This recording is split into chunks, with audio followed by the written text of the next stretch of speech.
वंदित सब सिद्धे ध्रुवमचल मणुभवम कदिम पत्ते वो छामी समय पाहुल मिणमो शुद्ध केवली भड़िनम। अध्यवसान ही बंध का कारण है। जहाँ से अंकुर जी ने विषय को पूरा किया है 262वीं गाथा, वहाँ आचार्य देव ने तय करके ये बात तय करके कि अध्यवसान ही बंध का कारण है, चाहे जीव को मारो या ना मारो, ऐसो बंध समासो। ये बंध का संक्षेपण है। अब मुझे जो शब्द परेशान कर रहा है आप लोगों को नहीं करेगा, आप जानते होंगे, वो शब्द है अध्यवसान। ये अध्यवसान क्या है? कितने लोगों को पता है? अध्यवसान, अध्यवसान शब्द सकारात्मक और नकारात्मक, नेगेटिव और पॉजिटिव दोनों अर्थों में प्रयुक्त होता है। जब हम किसी निर्णयात्मक स्थिति में होते हैं तो उस निर्णयात्मक स्थिति का नाम अध्यवसान है।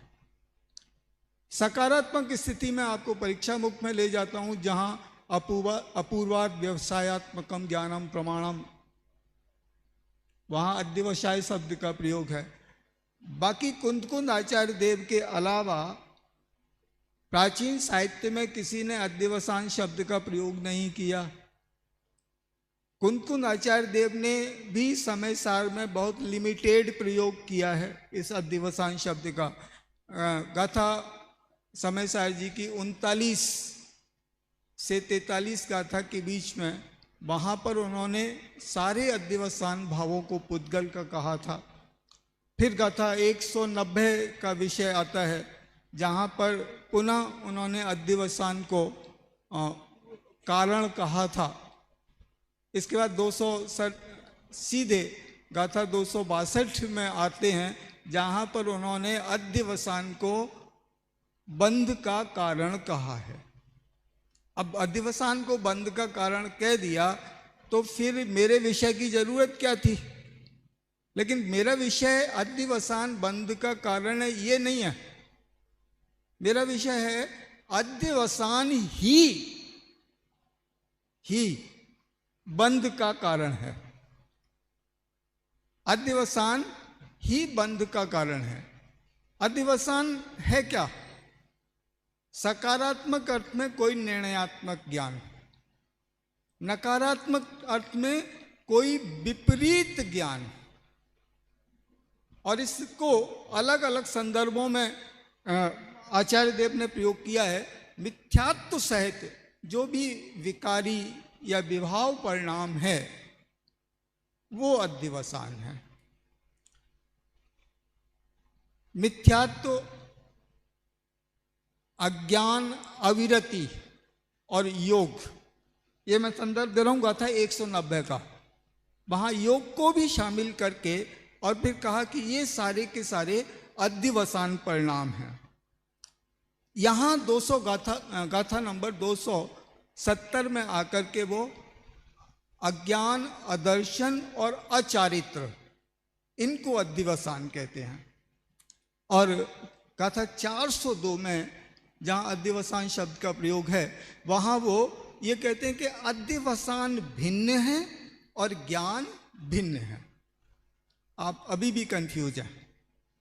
अध्यवसान, बहुत सीधी सरल दादा की भाषा में कहूँ तो पर में एकत्व, ममत्व, कर्तृत्व, भोक्तृत्व बुद्धि का नाम समय सार में अध्यवसान है। या दूसरे शब्दों में कहूँ तो पर में कुछ करने का या जानने का जो विकल्प है, वो सारा का सारा विकल्प अध्यवसान है। अब स्पष्ट है कि अध्यवसान ही बंध का कारण है। अब समस्या यह है कि अध्यवसान बंध का कारण है तो फिर पर वस्तु के होने या ना होने से कोई बंध पर फर्क पड़ता है क्या?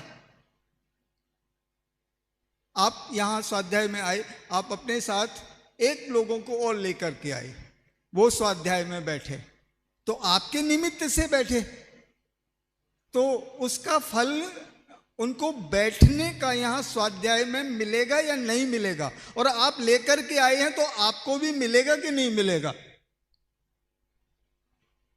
प्रश्न ये है। उत्तर आचार्य देव देते हैं कि भैया यहां बैठने का कोई फल नहीं है। यहां बैठते समय जो तुम्हारे भाव हो रहे हैं, शुभ या अशुभ, उन भावों का फल है। और फिर अभिप्राय की वासना की बात तो अलग है ही। तो मिथ्यात्व सहित जितने भी प्रकार का रागादिक परिणाम है वो बंध का कारण है। परवस्तु बंध का कारण है तो बोले परवस्तु बंध का कारण नहीं है, बंध का कारण तो अध्यवसान है। फिर परवस्तु क्या है कि बोले परवस्तु कारण का कारण है।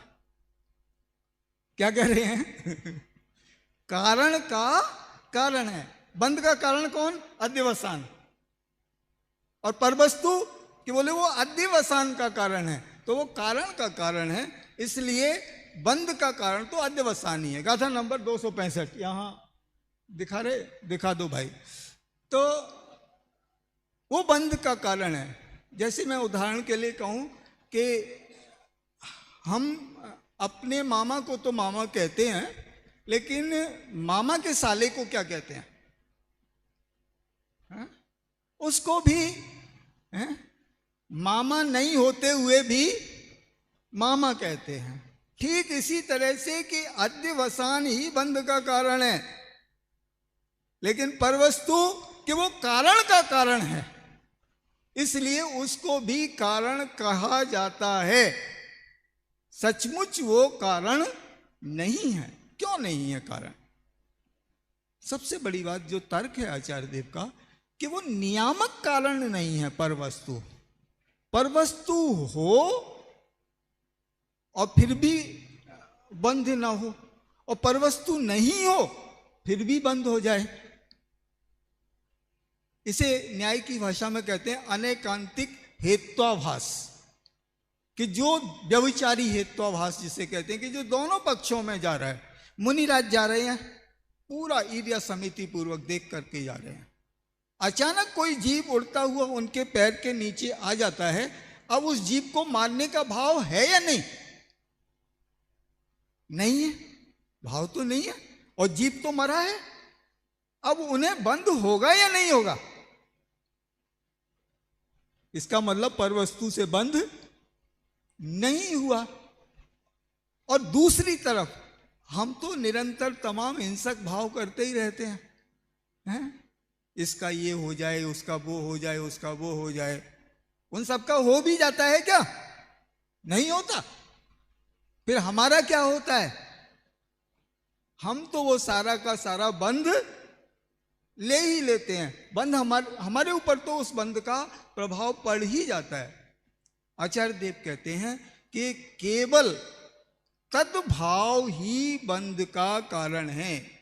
जो आत्मा में उत्पन्न होने वाले मिथ्यात्व रागादि भाव हैं, वे अतद भाव, परवस्तु अतद भाव है, वो कहीं से भी बंध का कारण नहीं है। ठीक है। अब इसके आगे फिर आचार्य देव कहते हैं कि दुख हो, सुख हो, किसी को दुखी करना, किसी को सुखी करना, मारना, बचाना, ये सारे भाव कैसे हैं? आचार्य देव कहते हैं कि निरर्थक भाव हैं। कैसे भाव हैं? निरर्थक, इनका कोई अर्थ नहीं है, मिथ्या हैं। क्यों मिथ्या हैं? क्योंकि तुम्हारे विकल्पों से पर वस्तु में कुछ भी होता नहीं है। मूल सिद्धांत, अटल सिद्धांत जिनागम का कि एक द्रव्य दूसरे द्रव्य का कुछ भी भला बुरा नहीं कर सकता है, बस उसी अटल सिद्धांत की आराधना का नाम ये 66-67वीं गाथा है। तुम्हारे सारे विकल्प मिथ्या हैं। तुम जितने भी विकल्प कर रहे हो वो निरर्थक हैं, विकल्प कार्यकारी नहीं है। अमृतचंद्राचार्य तो शब्द का प्रयोग करते हैं अकिंचित कर हैं। कुछ भी पर वस्तु में ये सारे के सारे विकल्प करने वाले नहीं हैं। तो करते क्यों हो? कि यही समझा रहे हैं कि करना नहीं है। फिर पर वस्तु का बिगाड़ सुधार कैसे होता है? कि उसके स्वयं के सराग परिणामों से बंध होता है, वीतराग परिणामों से मोक्ष होता है। किसके? उसके स्वयं के पर के। तुम्हारे विकल्प करने से कुछ भी नहीं होता है। इसलिए तुम्हारे जितने भी विकल्प हैं वे सारे के सारे विकल्प मिथ्या हैं। क्योंकि जगत में तुम परिवर्तन कर नहीं सकते हो। जगत कैसे चलेगा? आपकी गति से या अपनी गति से, अपने अनुसार उसको परिणमन करना है। तो ये बहुत महत्वपूर्ण विषय है जो 266-67 में आचार्य देव ने लिया। इसके बाद में वो एक बहुत महत्वपूर्ण बात कह रहे हैं कि ये जो अज्ञानी जीव है ये कर क्या रहा है दरअसल। तो ये अज्ञानी जीव पर को निज रूप करता है और निज को पर रूप करता है। कभी क्रिया के माध्यम से, कभी उदय में आई हुई वस्तुओं के माध्यम से, कभी जो ज्ञेय पदार्थ इसके ज्ञान का विषय बनते हैं उन ज्ञेय पदार्थों में अपनापन करता है। मतलब जानना ही अपराध हो गया एक तरह से कि हम या तो हम जानेंगे नहीं, और जानेंगे तो हम कुछ किए बगैर मानेंगे नहीं। तो जानना ही अपराध कर लिया। तो ये बात यहाँ इस 268-69 गाथा में कहते हैं कि ये सबसे बड़ी भूल यहाँ पर हो रही है। और वो भूल किस स्तर पर हो रही है कि एक तो विकल्पों को हम करते हैं, जहाँ वस्तुओं का प्रसंग आता है वहाँ विकल्पों में हम एकत्व करते हैं। जहाँ पर पर्यायों का विषय आता है, मैं मनुष्य हूँ, मैं देव हूँ, मैं नारकी हूँ, है सबकी अहम बुद्धि होती है। गुरुदेव तो कहते हैं कि एक इंद्री से लेकर पंचेंद्री तक जो जिस पर्याय में है उस पर्याय में उसकी ऐसी अहम बुद्धि है कि वो वही मानता है अपने आप को, उससे भिन्न अपने आप को मानता ही नहीं है। और ये मान्यता क्या है? अध्यवसान है। ये अध्यवसान बंध का कारण है। इसी तरह से जो ज्ञेय पदार्थ हैं, यहां तक कि उन्होंने धर्म अधर्म आकाश को भी शामिल कर लिया कि जो भी ज्ञेय पदार्थ हैं उन सारे के सारे ज्ञेय पदार्थों को भी ये अपना मानता है। ये ज्ञान का विषय बन गई ना। धर्म अधर्म ज्ञान का विषय कैसे बनते हैं? हमारे न्याय के विद्यार्थी तो ये जानते हैं कि पदार्थ के 3 रूप होते हैं, शब्द रूप, अर्थ रूप और ज्ञान रूप। तो ज्ञान का विषय बने हैं, ज्ञेय पदार्थ के रूप में वे सारे के सारे आए हैं।